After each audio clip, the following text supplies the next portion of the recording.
नमस्कार साथियों, जैसा कि आप सभी जानते हैं कि यूपी ट्रिपल एससी की तरफ से लोअर की वैकेंसी एक अरसे के बाद जारी की गई है और एक लंबा इंतजार रहा है इस वैकेंसी को लेकर।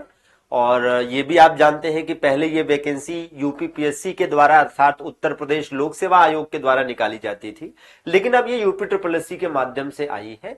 और एक चीज तो चलिए अच्छा किया है यूपी ट्रिपल एससी ने कि इसमें जो योग्यता रखी है, अर्हता रखी है, लगभग सभी पदों में ऐसा है कि जिसके पास भी सामान्य स्नातक है, मतलब बीए है, बीएससी है, बीकॉम है, बीटेक है, तो कोई भी फॉर्म भर सकता है। हालांकि कुछ अधिमानी अर्हताएं भी रखी गई हैं, लेकिन यह है कि ऐसा नहीं है कि अगर आपके पास ग्रेजुएशन किसी भी स्ट्रीम से है तो आप नहीं दे पाएंगे। आप लगभग सभी में एलिजिबल होते हैं अगर आपके पास ग्रेजुएशन है, फिर वो किसी भी स्ट्रीम से हो।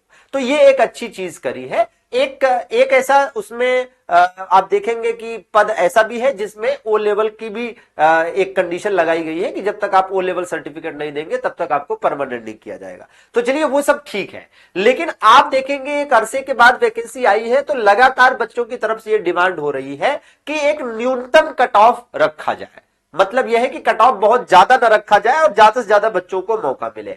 आप इसमें पाएंगे कि भैया अभी का जो हमारा कैलकुलेशन कहता है, अभी के हमारे कैलकुलेशन के हिसाब से यह है कि आप मानकर चलिए कि आपकी जो कट ऑफ जाएगी ना इसमें, वो जाएगी 67 के आसपास। ठीक है, अभी का जो कैलकुलेशन है। और 67 में भी आप ये चीज समझिए कि एक और उसमें पेच है, एक और मामला है जिसमें आप ये कह सकते हैं कि हो सकता है कि कम चली जाए। और वो मामला ये है कि जैसे अभी हम 67 कह सकते थे, लेकिन इसमें हम प्लस माइनस 2 लेकर चल रहे हैं।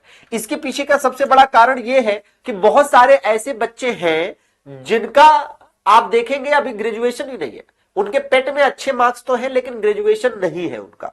ठीक है ना। और ऐसे बहुत सारे बच्चे होने की वजह से हम ये संभावना लगा सकते हैं कि हो सकता है कि 65 के आसपास भी आपको, ठीक है, लोअर का पेपर देने को मिल जाए, आप शॉर्टलिस्ट हो जाएं। ठीक है, अभी का जो प्रेडिक्शन हमारा है।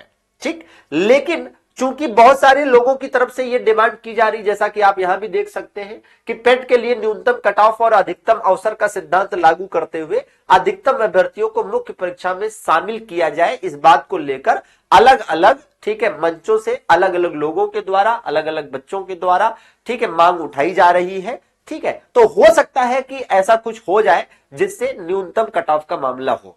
अच्छा देखिए, लेखपाल के टाइम पर भी लोगों ने काफी माहौल बनाया था, हमने भी प्रयास किए थे और उस प्रयास का परिणाम यह हुआ कि आप देखेंगे कि 55 के आसपास वालों को भी शॉर्टलिस्ट कर दिया गया। उसी तरीके से लोअर में भी प्रयास चल रहा है, संभव है कि 65 के आसपास वालों को भी मौका मिल जाए। 60 के आसपास जाएगा इस बात की संभावना कम है, बहुत सारे लोग 60 की डिमांड कर रहे हैं। मैं यही कहूंगा कि अगर आप 67 के आसपास हैं तो आप अपने आप को सेफ मानकर पढ़ाई कर सकते हैं।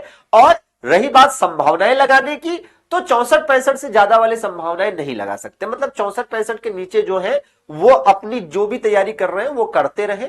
अगर आप इसमें शॉर्टलिस्ट हो जाते हैं तो चलो अच्छी बात है, लेकिन संभावनाएं बहुत कम है, या यूं कह लीजिए कि न के बराबर है। ठीक है, जो कैलकुलेशन कहते हैं। बाकी आप लगे रहिए, ईश्वर करे कि चीजें अच्छी हो, आगे बढ़े। और न्यूनतम कट ऑफ को लेकर जो थोड़ा सा माहौल है वो बनना भी चाहिए, क्योंकि अगर नहीं बनेगा तो 65 के आसपास भी मुश्किल होगा कि आपकी जो कट ऑफ है शॉर्टलिस्टिंग की वो जाए। ठीक है, तो जुड़े रहिए हमारे साथ, और भी अपडेट्स के लिए हम आपको और भी अपडेट समय समय पर देते रहेंगे। सभी का जुड़ने के लिए आभार, धन्यवाद, थैंक यू वेरी मच।